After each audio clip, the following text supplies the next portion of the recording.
하나님의 말씀은 시편 50편 9절부터 15절 말씀입니다. 시편 50편 9절부터 15절 말씀을 교독하도록 하겠습니다. 내가 내 집에서 숫소나 내 우리에서 순염소를 가져가지 아니하리니 이는 하느님의 짐승들과 무산의 가축이 다 내 것이며 산의 모든 새들도 내가 아는 것이며 들의 짐승도 내 것임이로다. 내가 가령 줄여도 내가 잃지 아니할 것은 세계와 거기에 충만한 것이 내 것이미로다. 내가 숫소의 고기를 먹으며 염소의 피를 마시겠느냐. 감사로 하나님께 제사를 드리며 지주하신 이에게 내 소원을 갚으며 같이 읽겠습니다. 환난 날에 나를 부르라. 내가 너를 건지리니 내가 나를 영화롭게 하리로다. 아멘. 오늘 말씀의 제목을 같이 한번 읽어보겠습니다. 부족함이 없으신 하나님. 한 번 더 크게 읽으시겠습니다. 부족함이 없으신 하나님. 얼마 전에 나라에서 주는 고유가 지원금을 이렇게 저희는 받았어요. 순차적으로 준다고 해서 우리가 이제 먼저 받게 되어졌는데 소득 하위 70%라면 누구나 다 받는 것이죠. 근데 저에게는 조금 특별한 의미로 이번에 다가왔었어요. 왜냐하면 올 교회 우리 교회가 좀 재정적인 어려움이 좀 있었죠. 그러면서 우리 가정도 조금 사실 좀 어려움이 있었던 것들도 사실이었습니다. 거기에 이제 우리 아들이 서울신대로 이제 편입을 하게 되어졌는데 그 편입을 하는 과정 가운데에서 또 기숙사를 들어가야 되고 그런 과정에 또 재정적인 부분들 그리고 또 앞으로 생활하는 부분들이 조금 녹록지가 않더라는 것이죠. 기숙사비랑 올 초반에 생활비는 동희가 이제 군 생활을 하면서 이렇게 모은 돈으로 어느 정도 이렇게 충당을 하고 했었는데 이제 앞으로 생활비를 좀 보내줘야 하는 그런 상황이 되어졌던 거였어요. 경제적인 어려움이 생길 때마다 우리 아버지는 늘 부족함이 없으신 분이신데 그의 자녀인 나는 왜 이렇게 어려움을 겪어야 하는지 늘 고민하면서 기도를 하게 합니다. 그렇게 기도하는 과정 가운데 갑자기 어느 날 정부에서 고유가 지원금을 준다는 그런 말을 들었어요. 저는 그게 기도 응답이라고 확신을 했었어요. 동의도 고유가 지원금을 받고 또 저희 가족도 받으니까 동의의 생활비도 어느 정도 조금 도움을 받고 저희 가정도 도움을 받게 되어졌지요. 누군가에게는 보편적으로 다 나라에서 나눠주는 것이다 라고 생각이 되어질 줄 몰라도 하나님께서 그 시기 적절하게 주어주시는 것은 은혜라고 생각이 되어집니다. 우리는요 참으로 역설적인 그런 시대에서 살아가고 있어요. 인류 역사상 그 어느 때보다 넘쳐나는 정보와 물질의 풍요 속에서 살아가고 있다고 자부하지만 정작 우리가 마주하는 일상의 민낯은 부족함 그 자체입니다. 아침에 눈을 뜨면 먼저 확인하는 것이 있어요. 나 핸드폰의 배터리가 얼만큼 있느냐. 충전기 꽂아놓지 않으면 먼저 봐요. 그리고 월급날이 되어지면 그 월급날 통장에서 끝나자마자 바로 빠져나갑니다. 뭐가 그동안 할부했던 것들을. 그죠? 그래서 통장에 잔고가 남아요. 아무리 많은 사람들을 만나고 화려한 SNS에 몰두해도 채워지지 않는 그런 마음의 공허함들이 있죠. 현대인은 누구나 할 것 없이 그런 결핍이라는 만성 질환을 앓고 있습니다. 심리학에서는요, 이를 희소성 사고라고 부릅니다. 늘 부족하다고 느끼기 때문에 더 가져야 하고 남들보다 더 앞서야 하며 내 손에 있는 것을 결코 놓지 못하려고 하는 그런 움켜쥐는 삶에 매몰되기 때문이죠. 이러한 세상적 생존 논리는 안타깝게도 신앙의 영역에까지 깊숙이 침투해져 있습니다. 우리는 종종 하나님조차도 무언가 부족한 분으로 오해합니다. 내가 열심을 내지 않으면 하나님의 사업이 중단될 것 같아요. 내가 헌금을 하지 않으면 하나님 나라가 운영이 되지 않을 것 같은 그런 착각에 빠집니다. 하지만 오늘 우리가 묵상하는 시편 50편은요. 이러한 종교적 자만을 단칼에 잘라버립니다. 에이든 윌슨 토저는요, 그의 저서 하나님을 아는 지식에서 하나님의 속성 중 하나인 자충성에 대해서 말하고 있습니다. 이 자충성이라는 것은요, 스스로 풍요롭다, 충분하다라는 뜻을 가지고 있어요. 하나님은 스스로 존재하시며 스스로 만족하시며 그분밖에 어떤 존재에게도 의존하지 않으신다. 하나님께 무언가를 보태어 그분을 더 부유하게 만들 수 있는 피조물은 온 우주에도 어디에도 없다. 그렇게 이야기하는 거예요. 하나님이 부족함이 없으시다는 사실은 우리에게 위협이 아니라 오히려 거대한 복음이 됩니다. 왜냐하면 하나님이 부족함이 없으셔야만 결핍투성이인 우리 인생이 비로소 진짜 부족함이 없는 삶을 시작할 수가 있기 때문이지요. 오늘 이 시간 말씀을 통해서 우리 인생의 모든 결핍을 덮고도 남는 하나님의 압도적인 풍성함 속으로 깊이 들어가시는 여러분이 되시기를 축복합니다. 본문 9절부터 13절까지는 하나님의 장엄한 자기 선언이 기록되어져 있습니다. 하나님은 당시 이스라엘 백성들이 가졌던 종교적 거래의 논리를 정면으로 반박하셨습니다. 12절에 보면요, 세계와 거기에 충만한 것이 내 것이미로다 라고 기록하고 있어요. 여기서 충만한 것에 해당하는 히브리어 멜로아는 단순히 양이 많다라는 그런 뜻이 아닙니다. 그것은 가득 차서 더 이상 들어갈 틈이 없는 상태, 즉 완전한 함량을 의미하지요. 예를 들면 여기에 물이 있습니다. 물이 담겨 있는데 지금은 제가 마셨기 때문에 물이 어느 정도 비어 있어요. 그런데 여기에 물이 가득 차가서 찰랑찰랑 넘치게 되어져 있는 그 상태가 바로 충만하다라는 거예요. 넘쳐서 흐를까 말까 한, 자세히 보면 물이 이렇게 올라와 있죠. 그렇게 그 상태를 충만한 상태, 멜로아라고 얘기합니다. 이 멜로아의 규모를 현대 생물학적 수치로 환산해 보면요, 그 위험이 더욱 실감나지요. 오늘 본문의 11절에서 보면요, 산의 모든 새들을 다 내가 안다라고 기록되어져 있습니다. 현대 과학에 따르면 지구상에는요, 약 11,000종의 조류가 있습니다. 그리고 그 개체 수는 무려 500억 마리에 달하죠. 하나님은 또한 들의 짐승, 지의즈라고 하는데 그것도 내 것이라고 말씀을 하셨어요. 이 들의 짐승이라는 지의즈라는 뜻은요, 아주 작게 꿈틀거리는 벌레부터 눈에 보이지 아니하는 미생물까지 포함한 단어가 이 바로 지의즈라는 단어입니다. 현재까지 발견된 곤충만 100만 종이 넘고 포유류는 6,500만 종에 이릅니다. 하나님은 지금 이 순간에도 500억 마리의 새의 날개짓과 수백만 종의 미생물의 생존을 단 1초도 쉬지 않고 주관하고 계신다는 거지요. 이 거대한 생태계를 유지비 한 푼 받지 않고 완벽하게 경영하시는 분이 과연 자원이 부족하다고 이렇게 말할 수 있을까요? 사도 바울은 이런 진리를 명확하게 선포하고 있습니다. 우리 같이 사도행전 17장 25절 말씀을 읽어보겠습니다.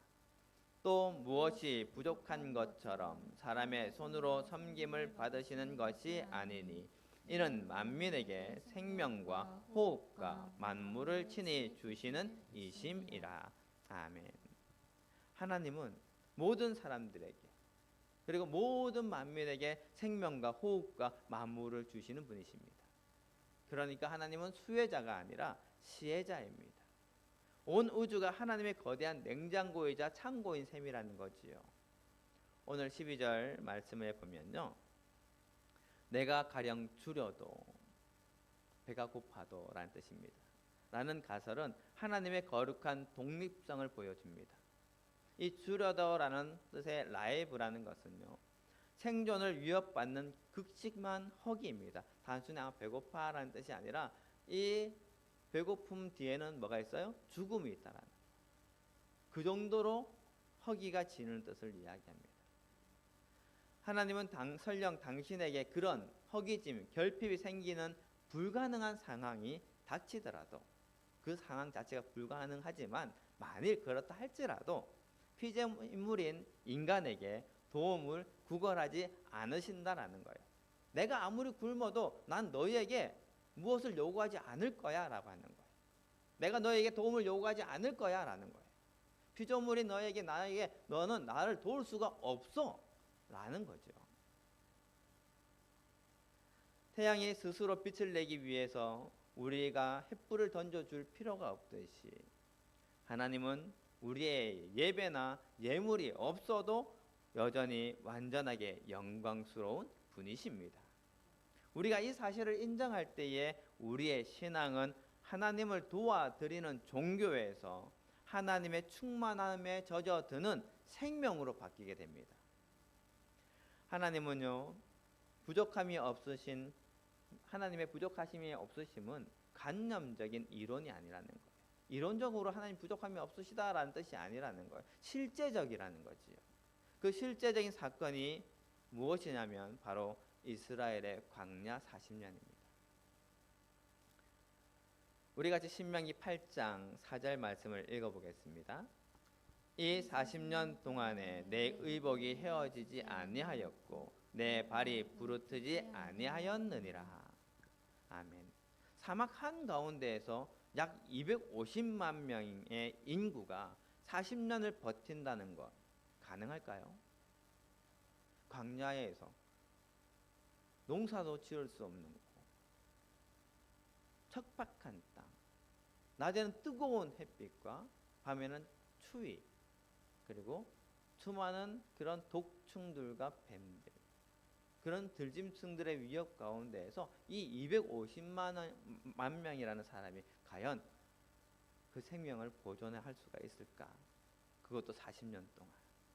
만약에 보존하려면 얼마나 필요할까라는 것을 제가 AI한테 물어봤어요. 한번 조사를 해보고 싶었던 거예요. 그랬더니 그 결과를 이야기해 줍니다. 결론부터 이야기하면 이 AI가 얘기를 해요. 그것에 대해서 정확한 수치를 환산할 수 없습니다. 왜냐하면 여러 가지 물리적, 재정적, 환경적 그 요인들 다 따지면 우리가 기억하는 것, 조 단위가 넘어서 경 단위를 넘어가기 때문에 경 단위로 넘어가서 우리가 이것을 제대로 설명할 수 없습니다. 하지만 그 환경적 요인이나 여러 가지 그것을 제외하고 한 것으로 추정해서 환산해 보겠습니다 라고 이야기하면서 이렇게 얘기를 해요.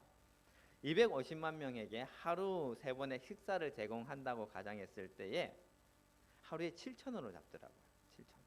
사실은 7,000원은 밥 한 끼 값도 안 되지만 그래도 이제 평균으로 이렇게 해가지고 아주 그냥 생명을 유지할 정도로 해서 7,000원을 잡았는데, 그렇게 해서 계산했을 때 얼마가 나오냐? 약 437조 원이. 437조 원. 우리는 일단 조가 넘어가니까 계산이 안 되죠. 그러나 많다는 건 알 수 있습니다. 사막에서 250만 명의 그 인원과 가축이 마실 물을 현대 생수의 물류비로 환산하면 약 730조가 필요해요. 730조. 730만 원도 아니고 조입니다. 그런데다가 인프라가 전혀 형성되지 않는 그 사막에서 매일 식량을 배달하는 물류비와 거대한 광야의 온도를 조절하는 에너지를 현대 기술로 아까 환산이 안 된다고 했죠. 그러나 최소 물류 프리미엄으로만 계산을 해도 약 6,300조가 필요하대요. 그러니까 이걸 다 합하면 얼마가 필요하냐면 약 8,000조가 필요한 거예요. 8,000조. 8천만 원도 아닙니다. 8천만 원은 아니에요. 8억이 아니에요. 8,000조가 필요해요. 우리나라 한 해 예산이 얼마인지 아세요 혹시? 대략 700조입니다. 우리나라 한 해 예산이 700조. 가늠이 되십니까? 8,000조. 그러니까 우리나라에 10년치 이상의 예산이 쓰여졌다는 얘기를 하는 거예요. 그 이스라엘 광야 생활을 250만 명을 입히고 먹이시는 그 일이 그렇다는 거예요. 우리 하나님 아버지의 스케일이 이렇게 크다는 겁니다. 부족함이 있을 수가 없다는 거지요. 800조 원의 프로젝트를 이끄신 분이 오늘 여러분의 한 끼, 여러분 미래의 그런 미래를 그리고 여러분 사업장의 위기를 해결하지 못하실 것 같습니까? 충분히 해결하고도 남는다라는 거예요. 그러므로 지극히 현실적이며 강력한 데이터를 근거를 확신을 가지고 여호와는 나의 목자시니 내게 부족함이 없으리로다 라고 고백하는 여러분이 되시기를 바랍니다. 그런데 이 부족함이 없으신 하나님의 풍성함이 어떻게 구체적인 결핍의 현장으로 흘러 들어오게 할 수가 있을까요? 내 삶으로 들어오게 할 수가 있을까요? 오늘 본문 14절과 15절은 그 영적 접속 프로토콜을 제시하고 있습니다. 이 부분은요, 우리가 반드시 기억하고 실천해야 할 풍요의 법칙이기도 합니다. 첫 번째로는요, 감사의 제사를 드리시기 바랍니다. 하나님은 소나 염소의 피 대신 감사를 원하십니다. 여기서 감사는 단순히 기분이 좋을 때 나오는 감성적인 반응이 아니지요. 그것은 내 인생의 모든 공급자가 오직 하나님이십니다 라고 공식적으로 선포하는 사법적 인정입니다. 종교개혁자인 존 칼빈이 이 본문을 주의하면서 이렇게 경고했어요. 감사가 빠진 제사는 하나님을 모독하는 위선에 불과하다. 하나님은 우리의 재물이 아니라 그 재물 뒤에 숨은 우리의 신뢰를 받으신다. 우리가 감사할 때에 우리 마음을 지배하는 결핍의 채널이 하나님의 풍요의 채널로 바뀌게 될 것입니다. 감사는 부족함이 없는 하나님의 창고를 여는 승인 버튼과 같습니다. 그런데 왜 감사하지 못할까요? 왜 감사하지 않는 걸까요? 상황이 나빠서 감사하지 못하는 것이 아니라 감사하지 않기 때문에 풍성함을 경험하지 못하는 것입니다. 조금 전에 우리가 찬양을 했듯이 그렇기 때문에 우리는 어떻게 해야 돼요? 감사 위에 감사를 더 덮는 그런 삶을 살아내어야 한다는 거지요. 혹시 지금 우리에게 주어진 것들이 남들이 다 받고 있는 것이라고 해서 감사하지 않습니까? 고유가 지원금 다 주는 건데 뭐 감사할 필요가 있어? 아니라는 거예요. 아니면 지금 결핍 한가운데 있으십니까? 내가 너무너무 없는 것들이 많아서 결핍된 것이 많아서 도저히 감사할 상황이 아닙니다 라고 하시겠습니까? 그런데 바로 지금이 그때가 감사의 제사를 드려 하나님의 역사를 시작해야 할 때임을 기억하고 억지로라도 감사하는 여러분이 되시길 바랍니다. 두 번째는요, 하나님께 드린 소원을 갚아야 합니다. 여기서 소원을 갚는다는 말씀은요, 하나님과 거래한 빚을 갚으라는 뜻이 아닙니다. 하나님은 빚 독촉하시는 분이 아니십니다. 여기서 갚다라는 에 해당하는 히브리어가 샬렘입니다. 샬렘. 어디서 많이 들어본 단어 같지 않습니까? 샬렘. 우리가 아까 인쇄했죠? 뭐라고요? 샬롬이라고 인쇄했습니다. 이 샬렘은 바로 이 살롬과 같은 어근을 지니고 있어요. 뜻이 무엇이냐면 완성하다, 온전하게 하다라는 뜻입니다. 갚는 것과 평안과 어근이 같다라는 뜻이죠. 어떻게 해요? 완성하다라는 뜻으로. 즉 소원을 갚는 것은 하나님의 약속을 지킴으로써 그분과의 신뢰관계를 온전하게 회복하라는 의미이지요. 빚을 갚으라는 뜻이 아니라 너와 나의 관계를 회복하자라는 뜻인 거예요. 회복하니까 어떻게 돼요? 평안이 오는 거예요. 완전해진다라는 거지. 부족함이 없으시는 우리 아버지는 여러분이 드리는 물질이 탐나서 소원을 갚으라고 하시는 것이 아닙니다. 여러분이 그 약속을 지킴으로써 비로소 물질의 노예에서 하나님의 나라의 상속자로 그 수준이 격상되기를 원하시는 것입니다. 소원을 갚는 행위는 하나님을 약속을 지키시는 분이시니 나도 그분의 자녀답게 신의를 지킵니다라는 고백입니다. 이 신뢰가 견고할 때에 하늘의 자원은 막힘없이 여러분의 삶으로 들어오게 될 것입니다. 그러므로 하나님과 한 약속 그리고 소원은 잊지 마시고 지키시기를 바랍니다. 마지막으로 환난 날에 하나님을 부르시기 바랍니다. 이것이 성도들에게 주시는 가장 강력한 어필입니다. 환난 날에 나를 부르라. 내가 너를 건지리니 내가 나를 영화롭게 하리라. 세상 사람들은요, 문제가 생기면 인맥을 찾아요. 대출을 알아보고요, 스스로 한계 앞에서 절망하게 됩니다. 그러나 부족함이 없는 아버지를 둔 자녀들은 부르짖음이라는 특권을 사용합니다. 요즘에 우리 아들이 한동안 전화가 왔었어요. 우리 아들이 저한테 전화를 잘 안 하거든요. 왜 전화할까요? 아버지 10만 원만 보내주세요. 10만 원만 보내주세요. 우리 아들이 그 통장에 잔고가 넉넉할 때는 돈 달라는 얘기 한 적이 없어요. 그리고 전화도 잘 안 해요. 엄마한테는 전화하는데 아빠한테는 전화를 잘 안 해요. 그렇게 부르짖는 거죠. 그게 자녀의 특권입니다. 여러분, 우리는 하나님의 자녀입니다.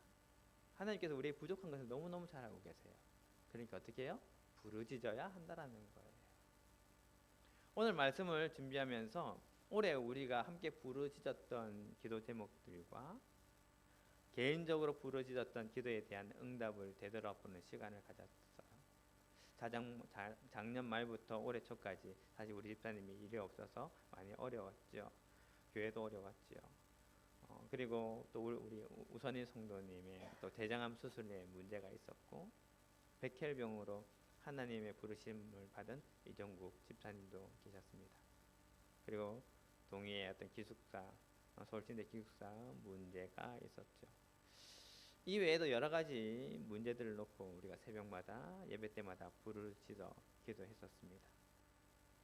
우리가 마음을 모아서 기도하였을 때에 우리 집사님의 주영 산업에 일들이 들어오기 시작했었고, 그리고 우선인 성도님의 대장암 수술이 잘 되었죠.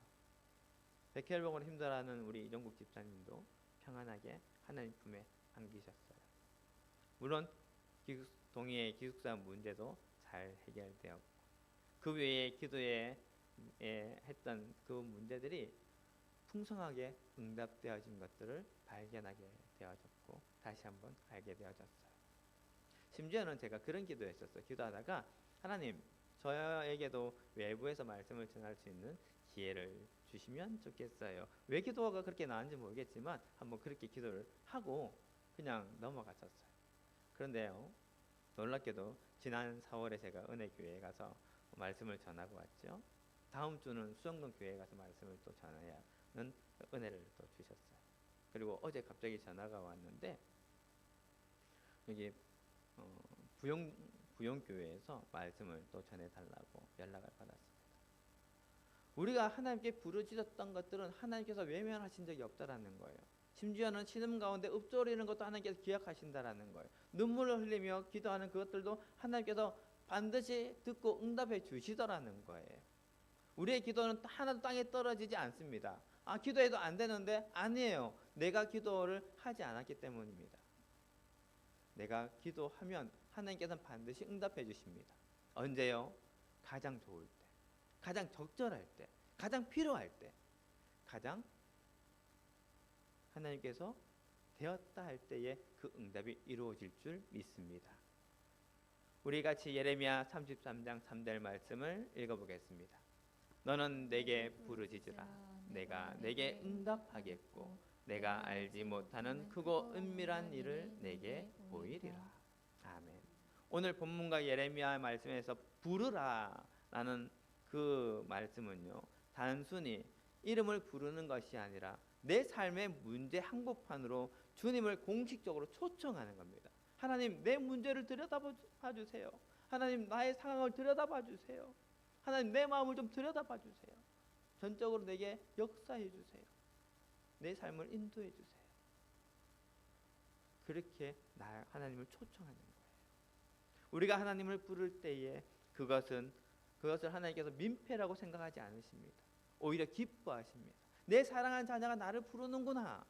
내 사랑하는 딸이 나를 부르는구나.